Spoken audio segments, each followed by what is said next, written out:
Welcome, everyone, and good morning. Thank you for joining us for Cracking the Code of GA4 E-Commerce Tracking. I'm your host, Jim Brophy, Group Director of Digital here at Northwoods. Let's face it, getting e-commerce tracking right in GA4 is just plain hard. The majority of e-commerce sites don't have it set up correctly and struggle to understand why. But fear not. Today, our resident Google Analytics and Google Tag Manager expert, Fred Pike, is on hand to break down the GA4 e-commerce model and show you how to set up e-commerce tracking like a pro. Fred will also cover the most important actions to track in GA4, best practices for e-commerce tracking, and the most common issues businesses run into, as well as how to test your GA4 installation. As I mentioned, your trail guide this morning is Fred Pike. Fred is a world-renowned expert in Google Analytics, Google Tag Manager, and all things Google. A sought-after speaker and educator, Fred has led courses at industry-leading conferences, events, and organizations including Conversion XL, Measure Summit, and Super Week. Fred is passionate about finding the best ways to drive website traffic and understanding user interactions. He's also an accomplished pit musician and coffee barista, and is the proud owner of beloved Pekingese Shusha. If you have questions during the presentation, please use the Q&A feature at the bottom of your screen to submit your questions at any time, and we'll answer as many as we can during our Q&A session immediately following the presentation. Also, please feel free to use chat to connect with our team and other attendees or share real-time feedback with Fred using the reactions button in the bottom toolbar. We will also address questions we receive from folks when registering for today's class. Additionally, we'll also be sending out a recording of today's webinar in the next few days, so you'll be able to rewatch it or share it with your colleagues. So with those housekeeping items out of the way, I'm going to go ahead and turn things over to Fred. Thank you, Jim. And sorry about messing up the important clicker and making sure that the presentation is moving forward properly. So let's move on here and hope that I can do a better job of running this presentation. So one of the things that I love in my job is working with e-commerce sites. And we tend to do a fair amount of work with e-commerce sites, particularly larger ones. And usually on the e-commerce site itself, in that platform, things look pretty good. It's often working well. It's flowing smoothly. We have the sun shining, and our clients may think, yeah, I can improve things a little bit, but on the platform side itself, things are often pretty good. But when you try to get that e-commerce information from that platform into GA4, it's often a different story. And this is where we often get called in. People are saying, I don't know what's happening, why I'm not integrating with GA4, what's going on with that. It just is not giving me the information that I'm expecting to see. It doesn't seem accurate. I don't trust the numbers. And so it can be a freaking nightmare to get that nice e-commerce information from your platform into GA4. And why is that? At one level, it's kind of hard to understand because the GA4 e-commerce model is actually conceptually very easy. And I think at the end of this, you're going to understand how easy it is at some level. But implementing it is really hard. There are nuances, there are details, there's legacy stuff left over from Universal Analytics. It can be really, really tough to implement correctly. And even like development staff on companies that work on e-commerce platforms often don't understand this as well as they should. So where we come in often is to help people understand how to get their e-commerce platform stuff working in GA4. And what I'm going to try to do today is bring some light into that. As you leave here today, I want to make sure that you understand the GA4 e-commerce model. I want to make sure you understand some of the challenges, and we're going to spend some time at the end, maybe getting a little bit more technical, getting a little bit more nerdy than you might expect in a webinar like this.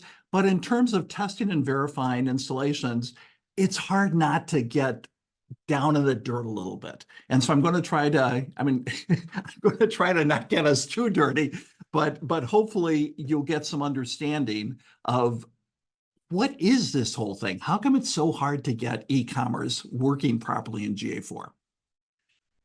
So with that prologue, today's journey, we're going to start off with the GA4 e-commerce model. And this is really the heart of what I'm hoping we get across. It's really hard to see if things are working properly if you don't understand that e-commerce model.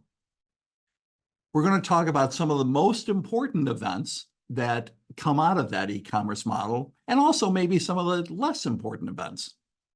I'm going to do a really, really brief overview of setting up e-commerce. Honestly, setting up e-commerce in detail could be a 40-hour course. We're not going to do that. Maybe that'll be next week, but today we're just going to do kind of a brief overview touching on some of the e-commerce stuff. I'm going to run through some common issues in the section where I talk about some of the tools to test and verify your installation. And the cool thing about these tools is that it's not just verifying your own installation. The way you kind of get good at this, the way you are able to verify your own installation is if you're curious with every other e-commerce site that you run into on the web. And if you run these tools and look at, oh, how are they doing this? What are they doing? What are some of the things that they're doing well or not? That's going to train your eye. That's going to train you to look at how to do good tracking for GA4, e-commerce tracking in GA4. So at that point, I have a couple of websites I'm going to go through, but I may ask for an audience participation one. If someone wants to throw out their e-commerce site that you want me to look at, if we have time, I'd do that too. It'd be kind of fun to look at one from the audience and run through some of the verification tools. So let's get started. Or we already are started, but let's talk about the GA4 e-commerce model. Now, the GA4 e-commerce model, get over to it. I have this called up already, and if you Google GA4 e-commerce events, you're going to get to this website, and we can provide the link in our follow-up. But the scary thing, the thing that kind of throws people off this initially, is that this is in the developers.google.com. A lot of times when you're searching on Google topics, you'll end up at support.google.com, which tends to be good information in general, but not as technical. But there isn't really a support.google.com version of the e-commerce. It really is in the developer's guide. And you don't have to be a developer to understand it, but that's where it is. And so I don't want you to get thrown off. It's like, oh, I'm in marketing. I don't want to be a developer. You don't have to be, but you do need to understand the model.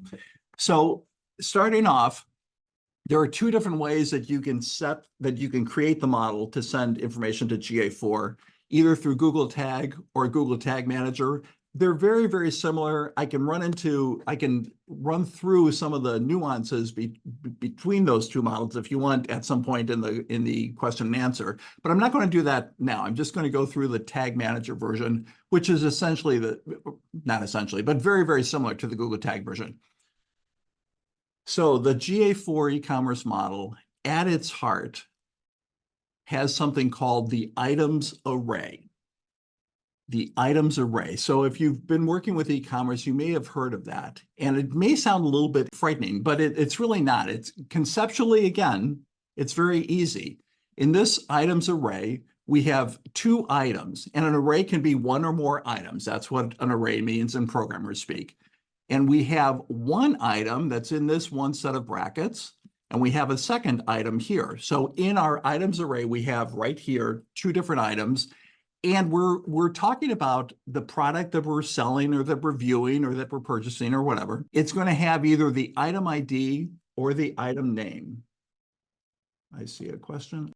It's going to have either the item ID or the item name. And in the items array, for each item in that array, you have to use either the ID or the name. That's required. If you don't have those, then your items array is not going to work. After that, you really can put in pretty much whatever you want. You can use whatever the parameters or these items of information that you want. You don't have to use them all, but use as many as makes sense in your scenario. So for example, maybe there's a coupon on this item with a discount.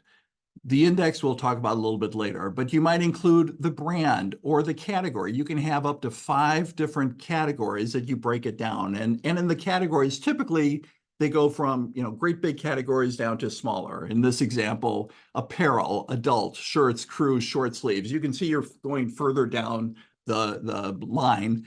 And I'm sure you're familiar with this with any clothing e-commerce site that you've been on. You're shopping for men's or whatever going down. And then we'll talk about these two a little bit later too. You can have a variant, you can have a location ID.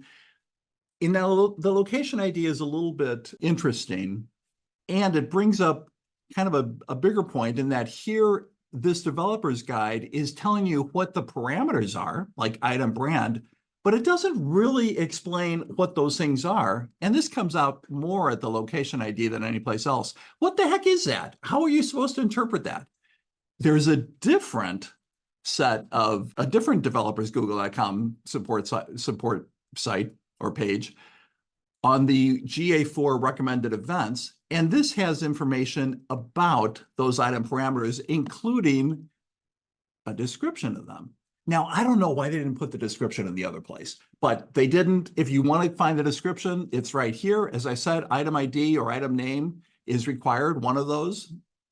And if we look at the location ID, the physical location associated with the item, the Google Place ID.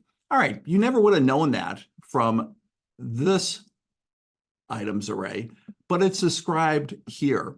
So most of the parameters are fairly self-explanatory. Now, one thing that I will say that Google really wants you to stick to their procedure for e-commerce. They want you to use the e-commerce model.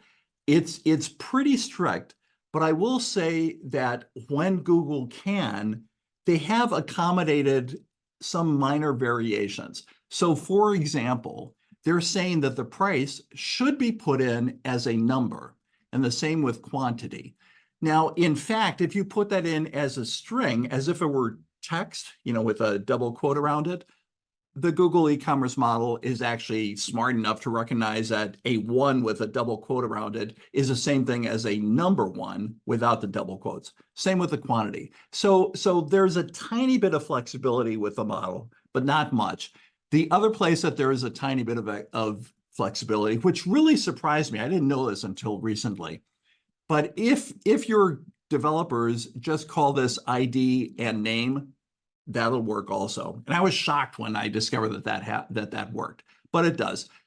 Regardless, even though there is some variation to how Google lets you use the e-commerce side, just use the e-commerce model as defined here. So things are strings or numbers. That's how you're going to fill out the items array. So one more thing on here. If there's some information, additional information that you want, that is not one of the standard parameters here, you can actually add that in the free version of GA4. You can add up to 10 custom dimensions, 10 custom parameters in here to track what's significant or what's important about your specific e-commerce implementation. So feel free to expand on this, but when possible, use the parameters that are already in the model. And this brings up another interesting point, and you may have heard about this, you might have been confused about this in the GA4 UI, or if you're running GA4 explorations. There are different scopes around items or parameters within GA4. There can be user scoped, which is typically something that applies to a user regardless of how many times they log in. So if I log into a website 5 different times and it identifies me, that is a user scoped and knows that it's Fred. There can be session scoped, which is just things that happen within the session that I'm on the website. There can be event scope, which is smaller, down to just one event, like a page view. And an event scoped item on a page view would be like the page title, for example. And then there's item scoped. And as you can probably guess, if you weren't familiar with that, an item scoped parameter is anything that's within the items array, whether it's one of these standard parameters here, or it's a parameter that you add. It's one of your custom parameters. So anytime you hear somebody talking about item scoped, what they're talking about is something that is actually from the items array. Okay, so I hopefully beat this to death. This is the heart of the GA4 e-commerce model. Now, what do you add to that? Obviously, you're never going to send just an items array. What you're going to do is add other things around that. For example, you're going to view item details. So this is when I'm on a product detail page, for example, and what I'm doing is sending the items array. I'm looking at one specific item, but I'm also going to send along some additional information. How much is the value of this item that I'm looking at, and what's the currency? And one thing that when people move from Universal Analytics to GA4, in Universal Analytics, Google did require value. In GA4, they added the requirement of currency. You have to pass that along. And if you don't pass that along, your information won't get sent properly, won't be read properly as an e-commerce hit in GA4. So that's one of the common issues that really trip people up a lot during the transition to GA4. Most people are aware of that now, but that was a common issue before. Another common issue that often developers don't know what to do with is this example with the discount. Let's say that you have a discount for your product. This price, what is this price? Is this the price pre-discount or post-discount? And that is really unclear in most of the Google documentation, but in fact, this price is post-discount. So the actual price of this item is $12.23. Here's a discount of $2.22, and the price here is $10.01. So the real price, the non-discount price, is $12.23. And then the quantity is 3. So the value here of what we're looking at is $30.03. So again, another little nuance that can really trip up a development staff or you when you're looking at the view item list or the view item. So that's something I just wanted to point out here. And man, there's been a lot of confusion around this with many of the dev teams that I work with. Okay, so there is one of the e-commerce events that is commonly used in e-commerce, a view item. And then, of course, we have add to cart. That's something that hopefully is going to happen a lot. So you can see it looks just like the view item. We have the currency and the value, and we have an items array. Again, in this case, just one, but it looks like what we've looked at before, right? And then finally, we begin checkout. At the checkout level, you might have a coupon that applies to the whole basket. You know, if you buy over $150, you get 10% off or something like that. That would apply at the basket level. And then finally, the purchase, where you actually have successfully completed a purchase. And now we add a little bit more information. We add a transaction ID, so you can tie this purchase in to your e-commerce store. And we add the tax, shipping, again, the currency, we always have that. And here you can see that we bought 2 different items in our purchase. So this doesn't seem that hard, right? I mean, there are a few details, but I think it's conceptually pretty simple. It makes sense. The items array is the heart. Everything that you're going to sell or look at or whatever is going to be in that items array. And then we add events around that. So I hope you get a little bit comfortable with this. Now let's continue on here. So we talked about the developer's guide and where these things are explained a little bit further. Now let's just review the requirements. you have to have currency, you have to have value, and you have to have an items array. So you need those three things to send a successful e-commerce hit to GA4, for GA4 to recognize, oh, this is e-commerce. I'm going to put it in the right bucket. So you need those three things. In the items array, you need either the item ID or the item name. And as I mentioned, you can actually use ID or name, but I would still go with item ID or name. And the item price is after the discount. So those are the requirements if you're going to use the GA4 e-commerce model, if you're going to have things being sent to GA4. We talked about some of the events, like the add to cart, et cetera. But let's talk about the most important events. And you're probably going to have a sense for this. Which are the events that are most important of all those things in the GA4 e-commerce? You'll have a sense, but Google is also guiding us in this and telling us these are the events that are important. And where they do that is within GA4 in two different places in two different reports in the monetization, either the purchase journey or the checkout journey. So we're going to look at those two, and then we're going to also look at purchases here. So let's go over to Google Analytics. And where that information comes up is in the monetization report. And the monetization report is going to show all sources of revenue. So typically that's going to be your e-commerce purchases. But if you're running an app and you're selling things within the app, that would show in monetization as well. If you're running display ads on your website and you're getting revenue from that, that would show up in monetization as well. In this particular example, this is from the Google Merchandise Shop. So they're only selling Google merchandise, t-shirts, little drink things, whatever, all types of things that are Google branded. So let's look at some of the events that Google thinks are important, and that's in these two different journeys.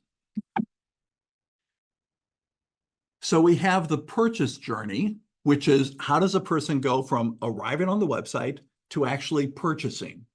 And the way Google defines that, which I think actually makes sense, is there's a session start. So I've hit the website. I'm now on the website, and I'm doing something on the website. The next thing they look at in the funnel is, did I look at a product? View product, which is the view_item event. That's what the view product is.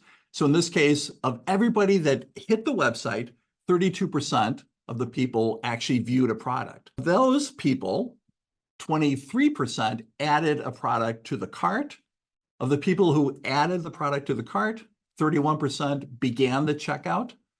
And of those people, 46% actually purchased. So I'm sure you've seen these types of funnel before, but I like this. I like the funnel in general. And I also like that Google is saying, hey, these are the events you want to focus on.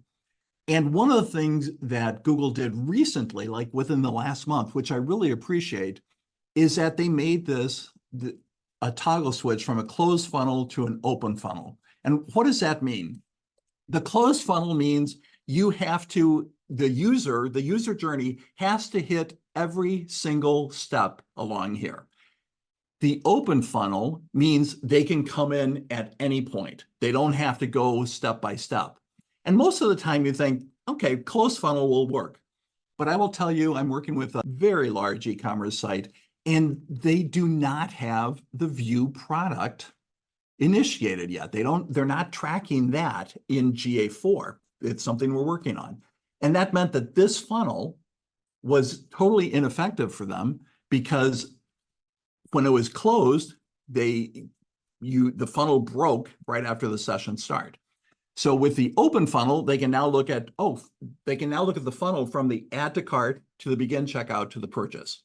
Okay, so that's one of the funnels that we have in GA4 that's telling us which events are important. And the next one is the checkout journey. And that starts with the begin checkout. And then it goes through the two different steps before you actually get to the end. Add shipping, add payment, and then purchase.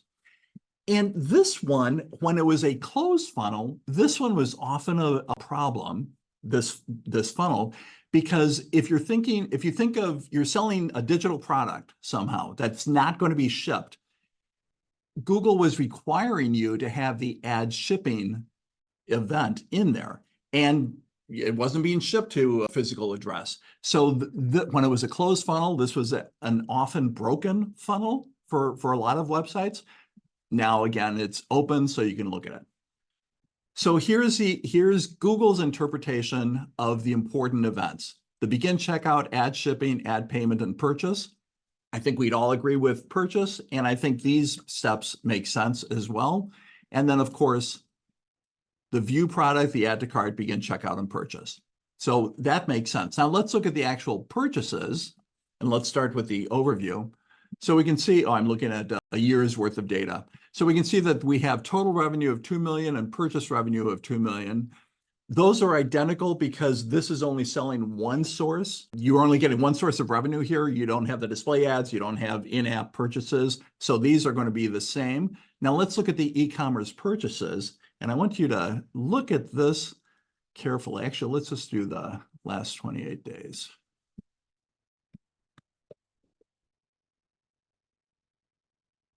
So in the chat, let me know if you see anything unusual here.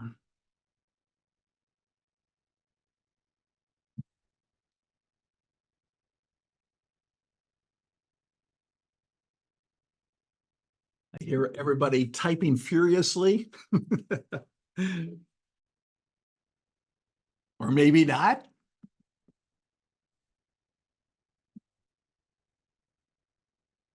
But I will give you a hint. There is a spike. Yep. This spike is something. Items viewed by item name over time. Yeah, that would be curious. Now this is really low. So that seems items viewed by item name.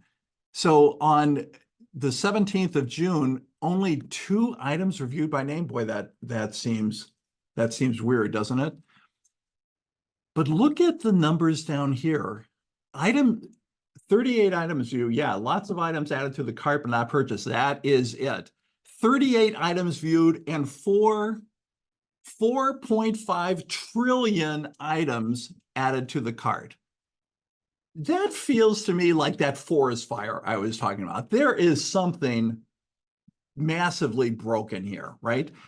And of that 4.5 trillion, only 1,088 items were purchased.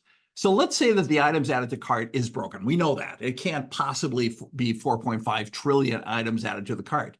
But 38 items viewed and 1,088 items purchased, that doesn't make sense either. And of those 1,088 items purchased, there's no revenue with them. So there's obviously a forest fire going on here. There is some really bad tracking set up here.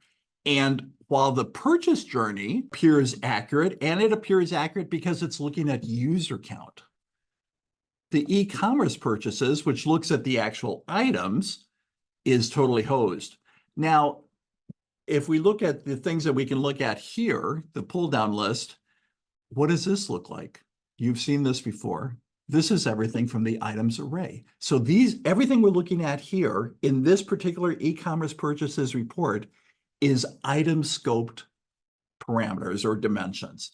So that's why I made a big point of talking about item scope before. We can see all of the item scoped here. And if we look at category, there's some things that are not set, and those are all the ones that were purchased. So we know there's things broken. All right. And I'm not picking on Google. I like that they have a property that they're willing to share with the world. And more than anything else, it's an example of a property that is really not set up well, but they're not trying to have it be an exemplar of great behavior. They're trying to at least share some information on it. So going back to our website or to our presentation, what that points out is that regardless of how good your setup is, GA4 is not the source of truth for your e-commerce data. The source of truth for your e-commerce data is your e-commerce platform. That's where the actual purchases, the actual add to carts, all those things are going to be accurate in there. GA4 is just going to be a representation. All right. So what events aren't important? We talked about the ones that are important. For a long time, until like March of last year, Shopify didn't have support for GA4. And then ultimately they added, I think it was March of last year, but it was way after GA4 became prevalent. And what they did was they said, all right, if you set up GA4 in Shopify, these are the events that are going to be automatically collected. And in terms of e-commerce, it's view item, add to cart, begin checkout, add payment, and purchase. Okay, that seems good, but the ones that are missing are view item list. And I would agree, yeah, that's probably not the most important. The remove from cart is one that I think is really interesting that it's not listed. It's not one of my favorite metrics, but I think it's an interesting one to look at. And in the standard native integration with GA4, that's not one of the events that is supported, which just seems a little strange to me. And then finally, add shipping info isn't either. And that seems really strange to me. Now, obviously, there are lots of different ways that you can implement Shopify or integrate Shopify with GA4. So if you're not using the native integration, you might get these 3 events in whatever you're using. But we already know that add shipping info is one of the events that Google thinks it's important because it's in that purchase journey. It's one of the 4 things in that purchase journey that we just saw. So I would say, I would agree with Shopify that view item list is really not the most important one. And I know very, very few people who really pay attention to that. And then remove from cart is one that I would quibble with, and add shipping, I would definitely quibble with. So let's do this very, very quick overview about setting up GA4 e-commerce. And just to get a sense, I'm curious what you're using, all of you out in the audience, what you're using. So we have a quick poll here.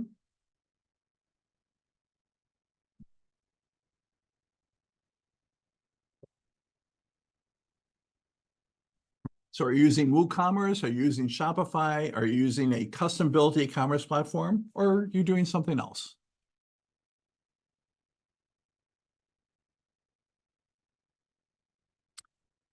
All right, so interesting. So 29% are using WooCommerce, 43% are using Shopify, 14% other are custom, and 14% other. Okay, good. And that kind of corresponds to what we see out in the world. So let's talk extremely briefly on some e-commerce options here.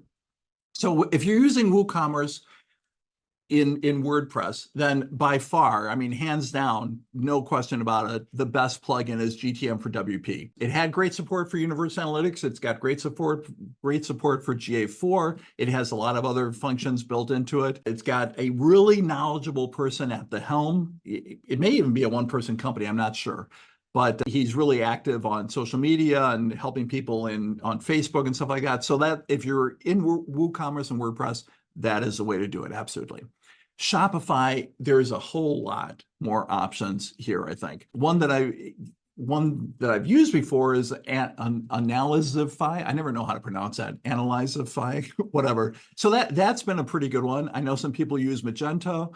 One of our clients is using Little Data. There's a native GA4 integration, and there's a lot more. And I will say, and I'm not going to spend any time at all on going further with these, but Shopify can be tricky. As if you're running Shopify, you probably know that. And so getting a really good plugin is going to make your life so much easier.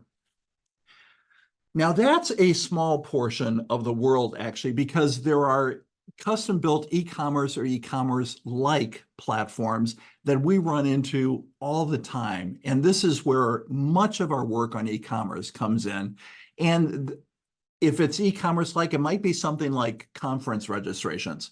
It's not a standard e-commerce implementation, but you obviously want the purchase. You want some of the information along that purchase journey. Ticket sales for plays, for musicals, for musical events, or whatever. That's another one. Choosing a seat is not your typical e-commerce experience. So that's one that we have run into a lot. And we've also worked on both sides of the scale with either very small internally developed e-commerce platforms or very large Some of our clients have one person who's developed this e-commerce platform. Some of our other clients have a large dev team that have developed it as well. And this is where we do spend more time helping these types of companies get into the GA4 e-commerce model. And as we work with the development team to implement it, and what can happen if they implement it correctly, it can be a really easy integration. Now, that doesn't happen all the time, but if they follow this model, the e-commerce model, and if they're using the actual event names that Google is recommending, then in Google Tag Manager, which these sites are typically running, it is a super easy implementation, and it became much easier August of last year when Google made some changes to how it dealt with e-commerce data and GTM. So let me show you, if they're using the standard e-commerce model in Google Tag Manager, which is the tool that we use on all our clients to send data to GA4 and to Facebook and all the other platforms. In Google Tag Manager, you just need two things. You need a trigger. And if you don't work in GTM, that's fine. But a trigger is something that measures when something happens. So the trigger that we want here is when there's a custom event. That's what this is, a custom event. That's the view item list, or the select item, or the view item, or the add to cart, or all these other events, all the ones that are specified here, the view item, the add, the initiate, checkout, etc. We put those all in one trigger, and we're using regex matching. So it's saying if it's this, or if it's this, or if it's this. So we have the one trigger that's looking for the when, and we have one tag, which is the what. What are you going to do with that information? That one tag is this generic e-commerce tag, and it grabs the event, that view item, the view item list, whatever the event is that was just captured by that trigger, and it sends the e-commerce data using the data layer. And we'll talk a little bit about the data layer in a bit if we still have time. But this has become so much easier when you have a clean implementation. It makes things so easy. Now, the fact is that this is pretty rare too, but the more I work with clients on custom e-commerce, the more I try to get them into using the standard e-commerce events, then we can just set it up easily in GTM and all is perfect. So this is about as easy as it can get if you don't have a plugin and if you're working with a development team. Piece of cake. We don't even have a forest fire here. All right. Now let's dive into some tools to verify, some common issues, and some live looks.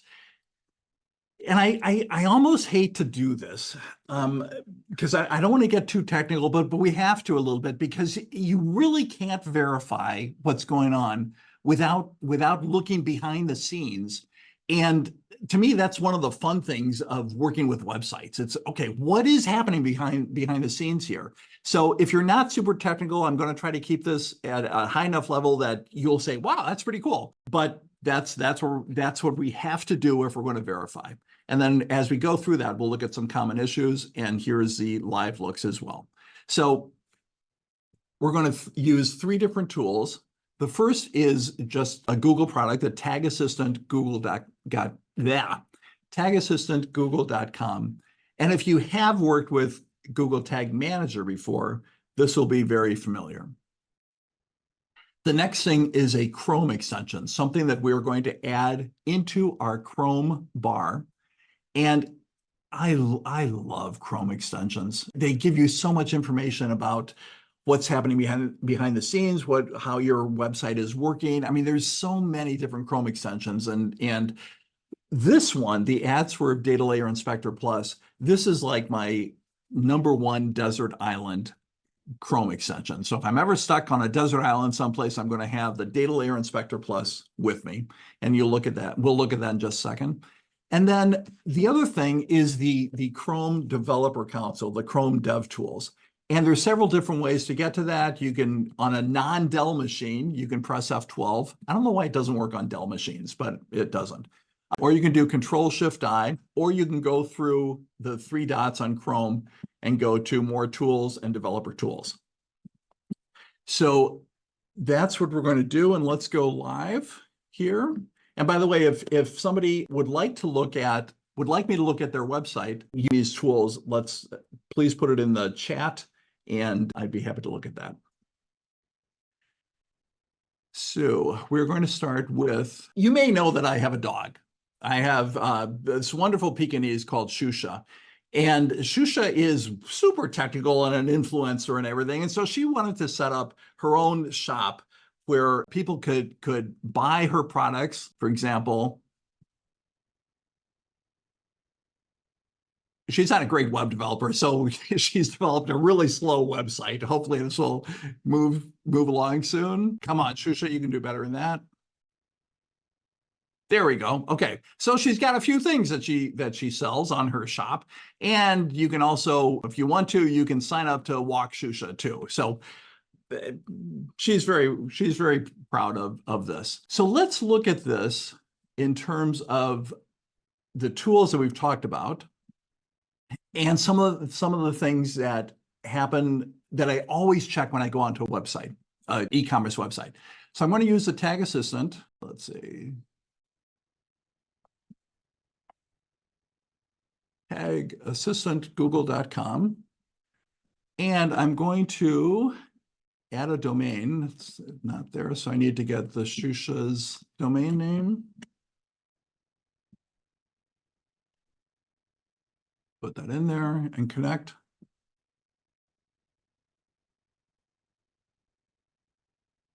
So I go back and forth between using this tool, which shows me everything that is happening behind the scenes. These are events that are being pushed into the data layer.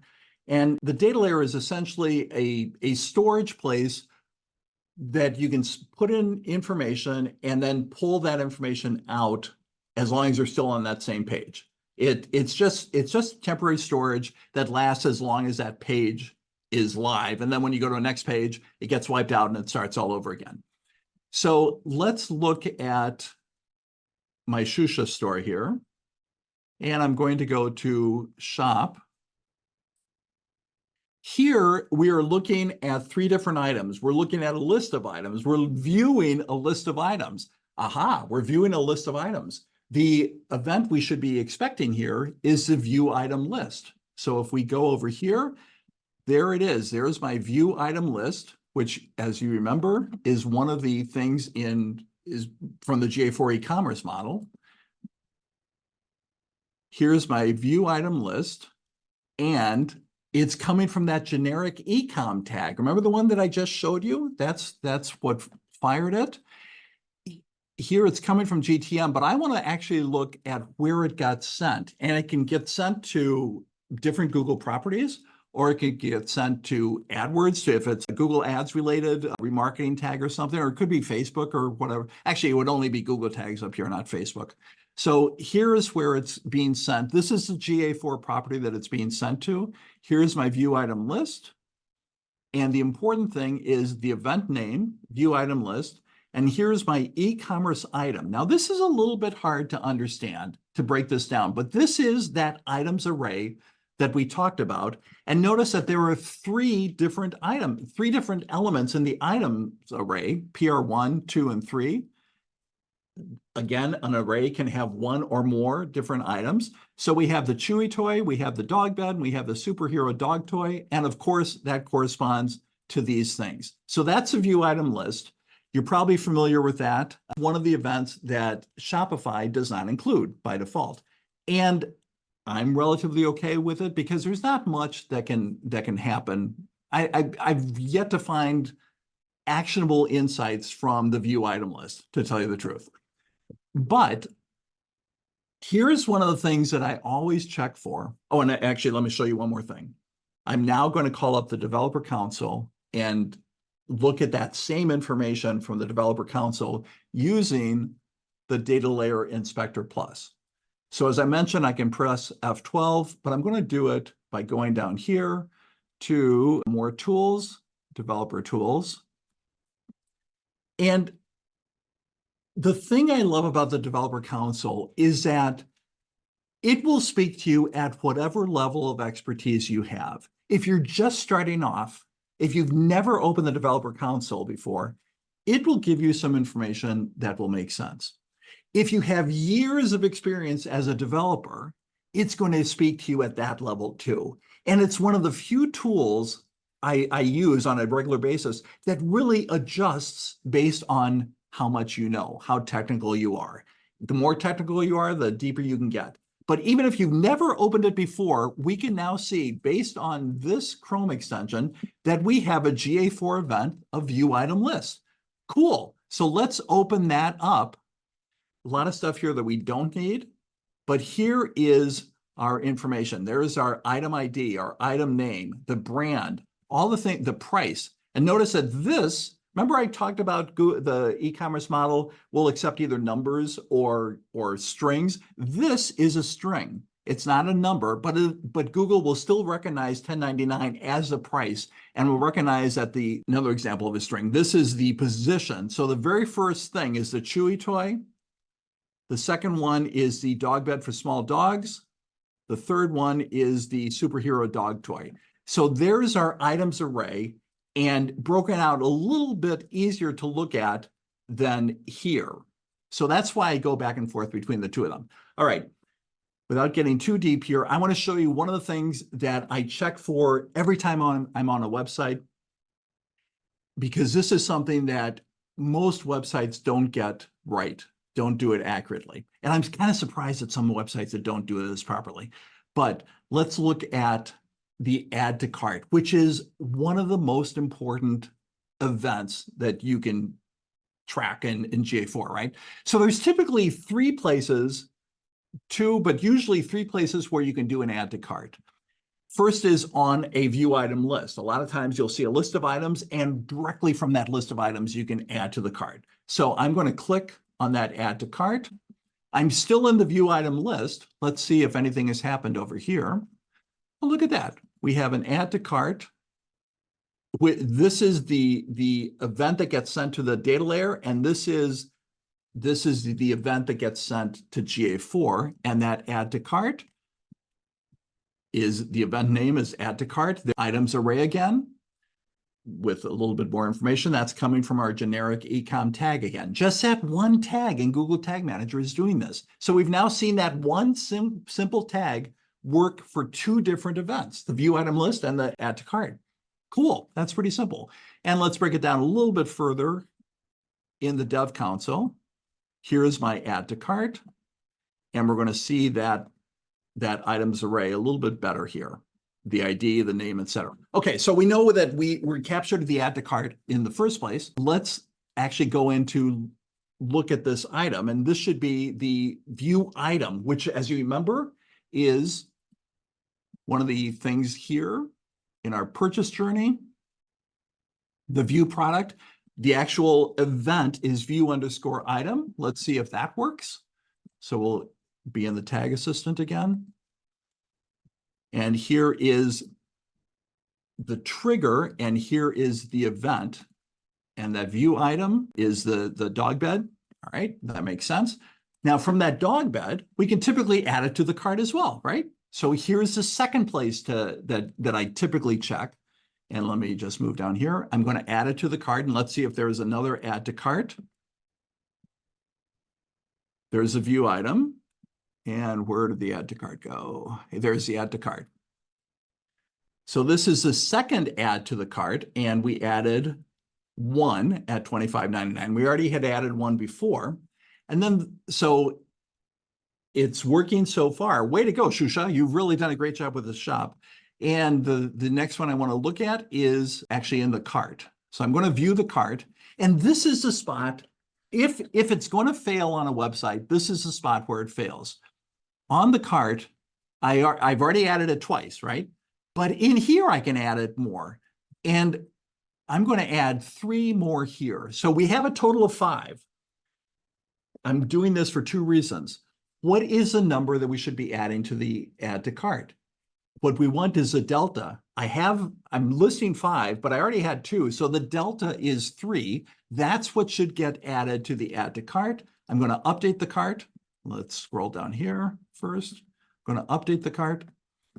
And there is my add to cart. Drum roll, please. Do we have a quantity of 3? We do. Wow, cool. So Shusha set up a really nice store here using WooCommerce with GTM for WP, and it tracked it correctly.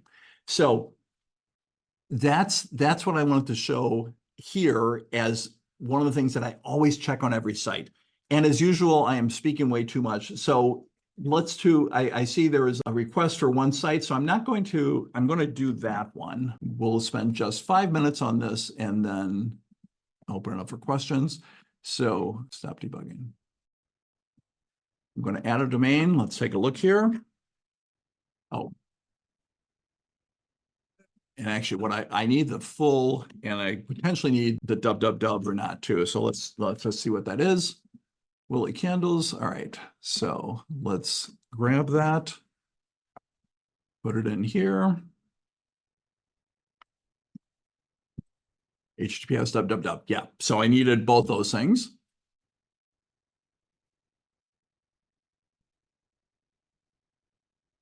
All right. So on this page, view item list, right? Here's a list of items that we're viewing. So it should be a view item list. Let's see if that shows up.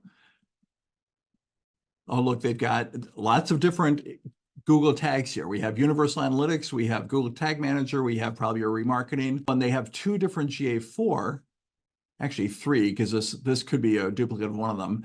But let's see if it's this one. I don't know which is their main GA4, but let's look at this one. So do we have a convert? So we have a page view, but we don't have a view item list here. Any chances over there? Nope. And it's not going to be there either. Okay. So it looks like this is the main GA4 and it's in the GTM container, which would be this one. So already I can see we're missing something. Oops. I'm going to close this so I don't get confused. We're missing something here. And the view item list, okay, not great. Who cares? Let's look at this love like a dog. Of course, I'm going to choose on the one that's like a dog. So now it's a view item, right? This should be tracked. Let's see if it is tracked.